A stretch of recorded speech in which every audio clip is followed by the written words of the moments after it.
Ljubitelji dobrih zgodb, prav lepo pozdravljeni. Danes bomo prebrali eno, ki jo je napisala Eva Markovič, nosi pa naslov Veliki snežni obračun. Juhu, sneg! Ker ga lani ni bilo skoraj nič, smo ga še bolj veseli, še posebej Jani. Zjutraj se na vrt požene kar v pižami in copatih. Samo smučarske rokavice si natakne, da bi takoj začel graditi snežake. Jani je nor na snežake. Ampak še preden se zida prvega, ga ati za ovratnik privleče nazaj, da najprej poje zajtrk in se obleče. Na srečo je sobota in se nikamor ne mudi. Ni hujšega kot sneg sredi tedna. Namesto norenja in kepanja nas čaka mrzlično kidanje avtomobila, živčni starši in opozorila, naj se ne zmočimo. Ko gremo končno lahko na igrišče, je sneg že čisto pohojen, včasih se pa celo stali. Prava beda. Ampak danes imamo srečo. Ves dan je naš. Po zajtrku se toplo oblečeni zapodimo ven. Najprej odkidamo dovoz, da si priskrbimo dovolj snega za iglu. Klara v snegu dela odtise angelčkov. Glej me, letim! Kriči in maha z rokami. In Jani zida snežake tako zavzeto, kot bi bil na pomembni vesoljski misiji. Čeprav sem vztrajen, se mi iglu na koncu posede, zato zgradim samo obzidje. Ampak obzidje je carsko, s 3 stolpi, obrambnim jarkom in ogromnim kupom sneženih kep.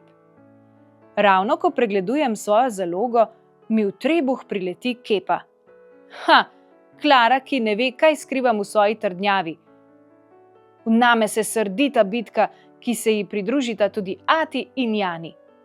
Dolgo traja, nazadnje pa se ati krohotajoč zvrne v sneg in prosi za milost. Tudi Klara, ki ji grozi mavžanje, se preda. Manjka samo še Jani.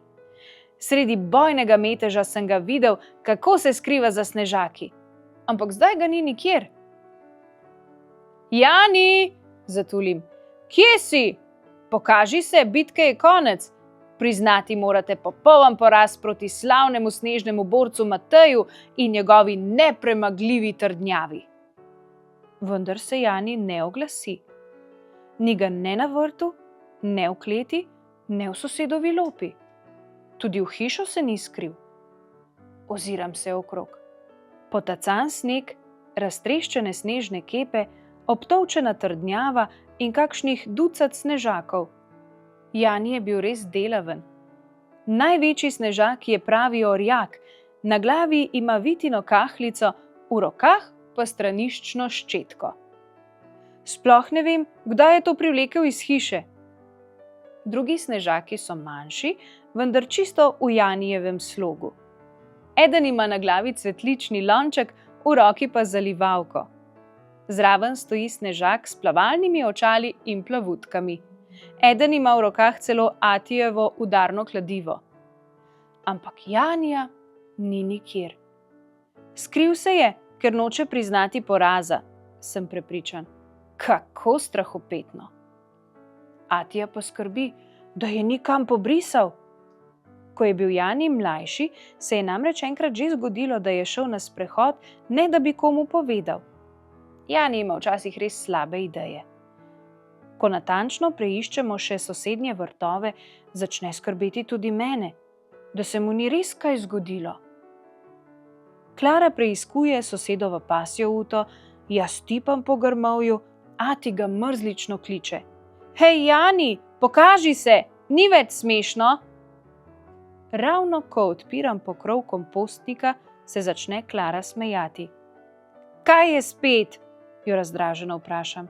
Zdaj ni časa za hec, Jani je pogrešan, morda bi morali poklicati policijo. Glej snežake, reče Klara in se še vedno smeje. Gledam jih. Plavalca, vrtnarja, delavca. In potem ga zagledam. Snežaka Janija.